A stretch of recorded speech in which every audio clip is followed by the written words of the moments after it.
What's up champions? Welcome back to Grand Acad। और इस video में मैं आपको बताने वाला हूं कि अगर आप CUET में पॉलिटिकल साइंस ले रहे हो तो आपको क्या क्या पढ़ना है। क्या आपको न्यू एनसीईआरटी पढ़नी है, ओल्ड एनसीईआरटी पढ़नी है, ये चैप्टर उधर से पढ़ना है, ये चैप्टर इधर से पढ़ना है, बच्चों को नहीं पता। So that is why we are making this video. बहुत ही ज़्यादा रिपीटेड क्वेरी थी guys and I thought that I should come make this video so that आपकी सारी डाउट्स खत्म हो जाएं। जंपिंग स्ट्रेट इनटू इट, अगर आप एनटीए का सिलेबस खोल के देखोगे तो आपको ये सब दिखेगा। आपको पता चलेगा कि जो आपने 12th में पढ़ा है मोर और लेस वही है, बट थोड़ी निटिग्रिटीज हैं गाइज। और मैं आपको बताना चाहता हूँ कि आपको क्या एडिशनल चीज़ें करनी है फ्रॉम योर करंट एनसीईआरटी। जो आपने 2 एनसीईआरटीज पढ़ी हैं 12th में 2023-24 सेशन में, उनको तो पूरा आपको करके जाना है। लेकिन what you have to do additionally, ठीक है, तो पहले आप देख लो ओल्ड एनसीईआरटी से हमें बुक 2 के लिए यहाँ पे, ठीक है, बुक 2 जो इंडियन बुक है उससे हमें ओल्ड एनसीईआरटी उठा के ये चैप्टर करना है called the rise of popular movement, जो आपकी करंट एनसीईआरटी में नहीं है। बाकी सारी चीज़ें सेम रहेंगी। मेरी रिकमेंडेशन होगी कि आप सारे chapters apart from this one new NCERT से पढ़ो, फिर ओल्ड एनसीईआरटी खोलकर देखो कैसी ऐसी छोटी छोटी चीज़ें हैं जो न्यू एनसीईआरटी में निकली हुई हैं और आप उनको उधर से पढ़ सकते हो।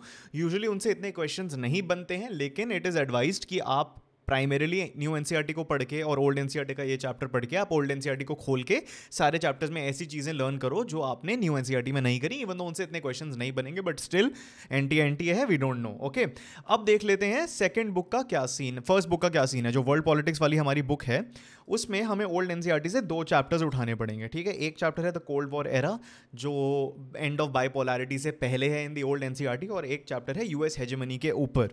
तो ये 2 डेडिकेटेड चैप्टर्स हमें ओल्ड एनसीईआरटी से उठाने हैं और बाकी सारे न्यू एनसीईआरटी में तो कवर्ड ही होंगे।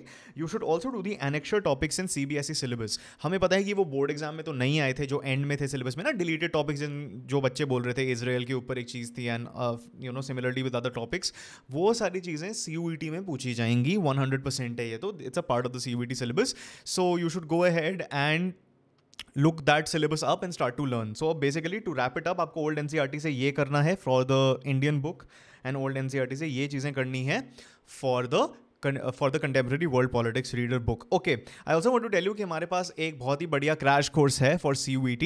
इसमें आपको मॉक्स मिलेंगे, गाइडेंस मिलेगी। आपको पता है मैं इंटरनेशनली पब्लिश रिसर्चर हूँ इन पॉलिटिकल साइंस, उसका बेनिफिट ऑब्वियसली है।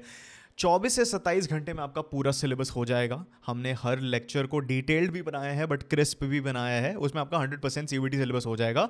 That has been made consulting both NCERTs whether old और न्यू। और मैं आपको एक और चीज़ बताना चाहता हूँ guys, and that is a very important fact. आपको ना ओल्ड एनसीईआरटी में और न्यू एनसीईआरटी में सबसे बड़ी difference apart from the deleted and non deleted chapters ये मिलेगी कि कहीं स्टैटिस्टिक्स अपग्रेडेड होंगे, ठीक है। सो ओल्ड एनसीईआरटी पढ़ते वक्त रिमेंबर की जो टेबल्स वेबल्स हैं उन्हें देखने की ज़रूरत नहीं है इतना, बिकॉज न्यू एनसीईआरटी में अगर वो अपडेटेड टेबल है तो उससे क्वेश्चन बनेगा। That's all you need to know. अगर आपके पास कोई भी डाउट्स हैं you can go ahead and comment down below. Crash course के डिटेल्स आपको पिन कमेंट और डिस्क्रिप्शन में मिल जाएंगे। Alright, till next time, keep winning you champions.